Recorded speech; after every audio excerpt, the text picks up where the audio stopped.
This is the OnePlus 9 Pro. It is that time of the year. In fact, that time of the year is coming quite often these days. And OnePlus is back with two new phones in the OnePlus 9 series. That is the OnePlus 9 and the OnePlus 9 Pro. It's a gorgeous looking phone.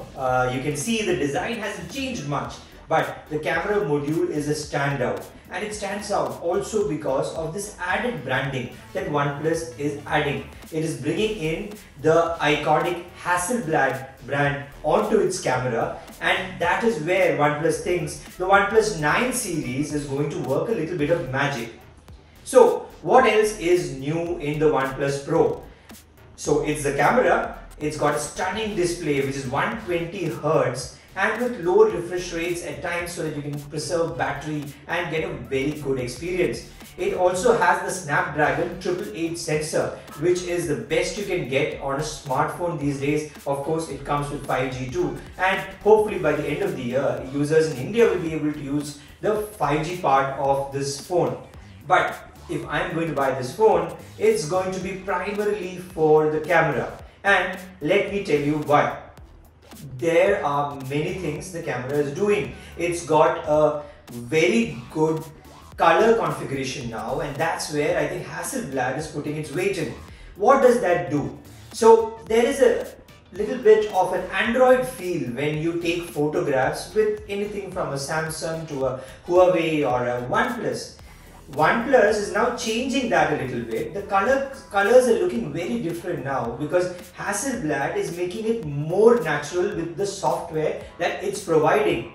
And what that's making is the photographs you will take with the OnePlus 9 look more like the iPhone photos and are more natural, subtle. You don't have colors that pop up at you. You don't have that very vibrant, over-processed feel that Android phones have been doing for quite some time now.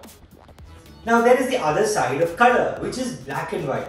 And I was really stunned by the kind of monochrome effect that this phone is able to do. It is a filter for now, but the effect is more like what you would get with a block lens on a very good digital or an old-fashioned SLR camera. I really like the subtle nuances of the black and white, and I was tempted to shoot more and more in the mono mode. And I think this could be a very big factor why a lot of photography enthusiasts, for instance, pick up the OnePlus 9 Pro. Of course, there are 3 lenses on the phone, but what is also good is that ultra wide you get a more natural feel. The distortion has been cut down a little bit. The zoom is up to 3x in optical, and after that it can go up to 30x on digital. The 3x is great. The 30x, you know, as you move on, the clarity will get a little bit of noise. But the camera is pretty good, and it is much better than anything OnePlus has offered so far, and it actually puts it in the league with the best smartphone cameras right now. But it's not a perfect camera. There are times when you will feel issues like when you are near a subject and you're trying to use macro, maybe the lenses keep shifting, the camera sounds a bit confused at times, but these are all things OnePlus hopefully will fix with software updates in the coming days. For now, even with the small bugs, this is one hell of a camera. The other thing is the display, and OnePlus has been really pushing on the display for quite some time now. With this display, you get this very smooth kind of feel, even when you are watching a Netflix movie or playing a game. So that's something that will really interest a lot of users, especially the gamers, because there is more in this phone that help the gamers, especially with the cooling part of this device. Overall, with the Snapdragon 888 processor, you will have no issues with processing. As in, everything is smooth. The phone is not going to stutter at any time. It does heat up a little bit, but it's nothing worrisome. Overall, the feel of this phone is pretty good. Now, there's one more thing that's really interesting, and that is the wireless charging.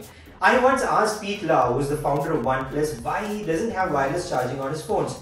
He said he will do it at a time when wireless charging is fast enough for it to make sense. And OnePlus is doing it this time with Walk Charge wireless charging 50, which is pretty good and it's pretty fast. This entire phone, which has a 4500 mAh battery, charges up to 100% in about 45 minutes flat. which is very good for any wireless charger, and that's really impressive for me. And OnePlus is also launching a very good wireless charger with this device, which you'll have to buy extra.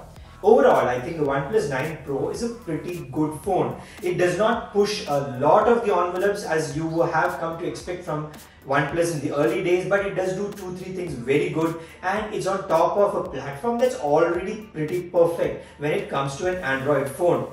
I think it's a buy with the OnePlus 9 Pro, especially for people who are going to use this camera to the fullest. The Hasselblad branding and the software tweaks they're bringing into the system is really adding value if you ask me.